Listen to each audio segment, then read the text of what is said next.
क्या होगा अगर हम आपको बताएं कि सनातन धर्म के जो प्रतीक हम देखते हैं वे सिर्फ आध्यात्मिक चिन्ह नहीं बल्कि ब्रह्मांड की छुपी हुई ज्यामिति और हमारे अस्तित्व के खाके हैं। क्या अगर इन प्रतीकों में ऐसे रहस्यों का राज है जो ब्रह्मांड के हर पहलू को जोड़ते हैं? क्या आप तैयार हैं उन गहरे रहस्यों को जानने के लिए, एक ऐसी यात्रा पर चलने के लिए जहां हम हिंदू प्रतीकों की छुपी हुई ज्यामिति और ब्रह्मांड की गहराई में उतरेंगे? नमस्कार और स्वागत है इन जस्ट 5 मिनट्स में। ज्यामिति, जिसे जियोमेट्री भी कहा जाता है, का नाम ज्यामिति पे ही रखा गया। हमारे प्राचीन ज्ञान में न केवल धार्मिक दृष्टिकोण बल्कि वैज्ञानिक रूप से भी गहरे रहस्य छुपे हुए हैं। इन प्रतीकों का अर्थ सिर्फ श्रद्धा से कहीं अधिक है। जब आप इन प्रतीकों को समझते हैं तो आप पाते हैं कि वे हमें न केवल ब्रह्मांड के गहरे सच से परिचित कराते हैं बल्कि यह बताते हैं कि हम और ब्रह्मांड एक ही ऊर्जा से जुड़े हुए हैं। आज हम आपको ऐसे प्रतीकों की यात्रा पर ले चलेंगे जो न केवल हिंदू धर्म के शाश्वत प्रतीक हैं बल्कि ब्रह्मांड के रहस्यों को खोलने की कुंजी भी हैं।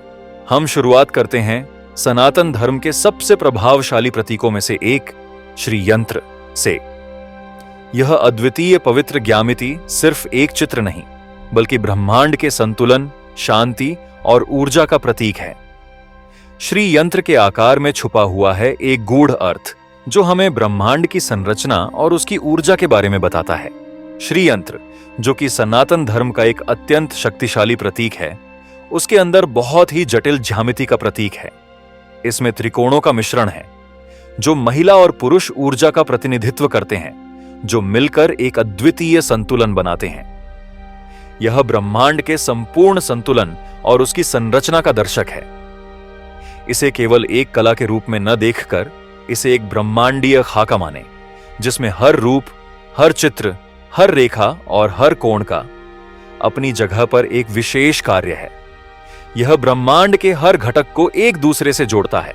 आज के विज्ञान में भी हम फ्रैक्टल्स और गोल्डन रेशियो जैसी अवधारणाओं को देखते हैं जो हमें यह बताते हैं कि ब्रह्मांड में हर जगह छुपी हुई है एक समान संरचना। श्री यंत्र की संरचना और फ्रैक्टल्स में समानताएं हैं। प्रकृति में जो पैटर्न हम देखते हैं, चाहे वो पेड़ की शाखाएं हों या बर्फ के क्रिस्टल्स, वही पैटर्न श्री यंत्र में भी छुपा हुआ है। यही पैटर्न ब्रह्मांड की गहरी संरचना को दर्शाता है। अब हम बात करते हैं ओम के प्रतीक के बारे में। ओम, जिसे हम ब्रह्मांड की आवाज के रूप में जानते हैं, महज एक ध्वनि नहीं बल्कि एक ऐसी तरंग है जो हर अस्तित्व के कण से जुड़ी है। ओम की ध्वनि के भीतर छिपी है ब्रह्मांड के आरंभ की गूंज। क्या आप जानते हैं कि ओम का उच्चारण करते समय हम उस ध्वनि को उत्पन्न कर रहे हैं जो उस ऊर्जा को हर कण में समाहित करती है, जिससे हमारा और ब्रह्मांड का अस्तित्व जुड़ा हुआ है। ओम न केवल एक ध्वनि है बल्कि यह ब्रह्मांड के उत्पत्ति और अस्तित्व के सबसे गहरे रहस्यों का प्रतीक है। ओम की ध्वनि में जो कंपन होते हैं वे हमें यह महसूस कराते हैं कि हम और ब्रह्मांड एक ही ऊर्जा से बने हैं। यही कंपन वो पहली ध्वनि है जिससे ब्रह्मांड की रचना हुई थी।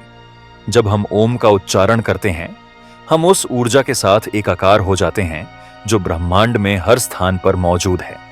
ओम के ध्वनि विश्लेषण से हमें यह समझने में मदद मिलती है कि ब्रह्मांड के कण कण में एक अद्वितीय संतुलन है।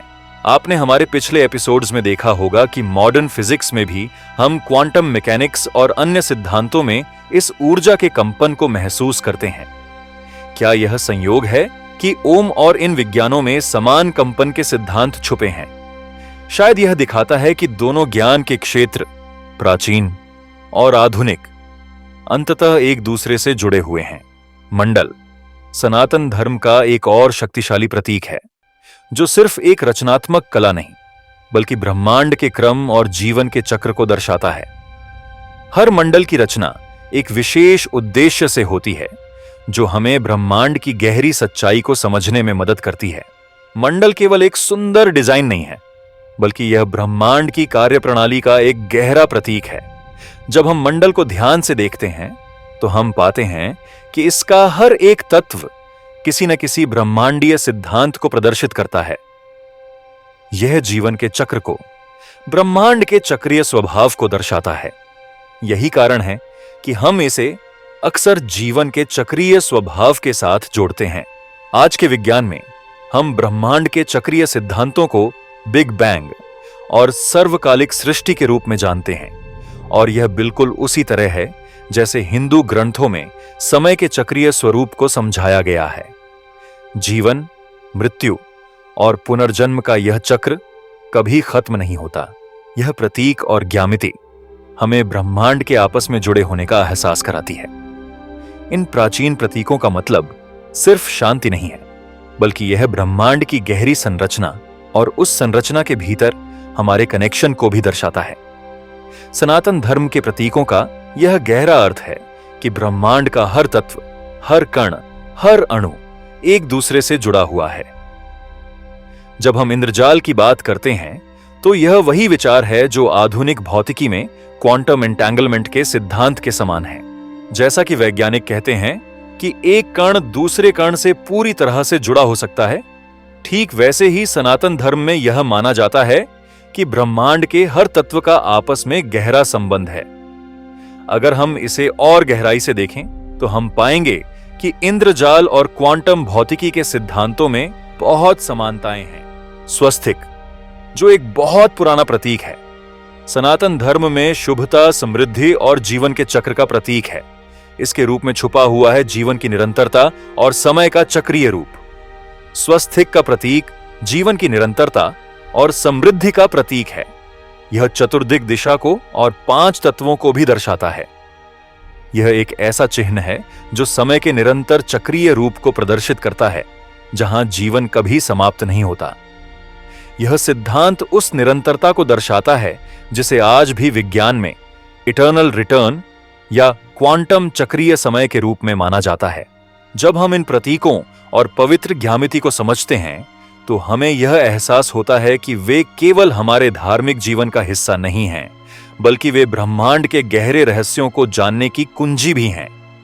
इन प्रतीकों को समझकर हम न केवल अपने आध्यात्मिक जीवन को संतुलित कर सकते हैं, बल्कि हम ब्रह्मांड की संरचना और विज्ञान को भी एक नए दृष्टिकोण से देख सकते हैं। हमारे ब्रह्मांड के रहस्यों को समझने के लिए इन प्राचीन प्रतीकों और पवित्र ज्यामिति की गहराई में उतरना जरूरी है। यह न केवल हमारे आध्यात्मिक मार्ग को, बल्कि अस्तित्व के सच को भी उजागर करता है। अगर आपको यह वीडियो पसंद आया हो तो कृपया लाइक, शेयर और सब्सक्राइब जरूर करें। हर हर महादेव। धन्यवाद।